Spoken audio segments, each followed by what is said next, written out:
মুক্তিযুদ্ধের বিরুদ্ধে আর মুক্তিযুদ্ধের বিরুদ্ধে এত ক্ষোভ কেন? মুক্তিযোদ্ধাদের নাতিপুতিরাও পাবে না, তাহলে কি রাজাকারের নাতিপুতিরা পাবে? সেটা আমার প্রশ্ন, দেশবাসীর কাছেও প্রশ্ন, যে রাজাকারের নাতিপুতিরা সব কিছু পাবে, মুক্তিযোদ্ধারা পাবে না। অপরাধটা কি?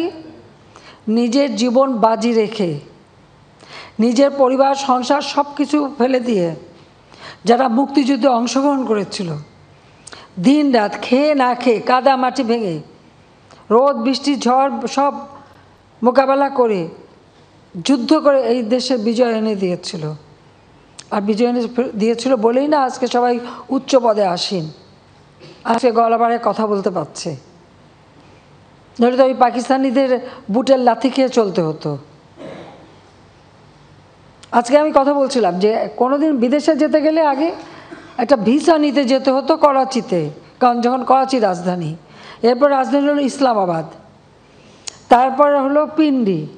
তো সেখান থেকে বিদেশে যাওয়ার ভিসা তো আন্তর্জাতিক কোনো ফ্লাইট ঢাকা থেকে চলতো না, ওই করাচির থেকে আন্তর্জাতিক ফ্লাইট নিতে হতো, হয় দিল্লি থেকে নয় করাচি থেকে। এই জায়গা থেকে কোনো আন্তর্জাতিক ফ্লাইট যেত না, এটা আমার নিজের অভিজ্ঞতা। জাতির পিতা মুক্তি পেলেন 69 সালে, এরপর আমি ইটালিতে গেলাম আমার স্বামীর সাথে কর্মস্থলে। যাওয়ার জন্য আমাকে করাচিতে যেয়ে 2 রাত থেকে ওখান থেকে ভিসা নিয়ে তারপর আমি আন্তর্জাতিক ফ্লাইট ধরতে পারলাম। এইটা ছিল আমাদের অবস্থাটা। তো এরা তো ওই ছেলেমেয়েরা তো ওটা দেখেনি, বা এখন যারা লাফাচ্ছে, এমনকি 15 বছর আগের বা 20 বছর আগে বাংলাদেশ সম্পর্কেও তারা বোধহয় জানে না।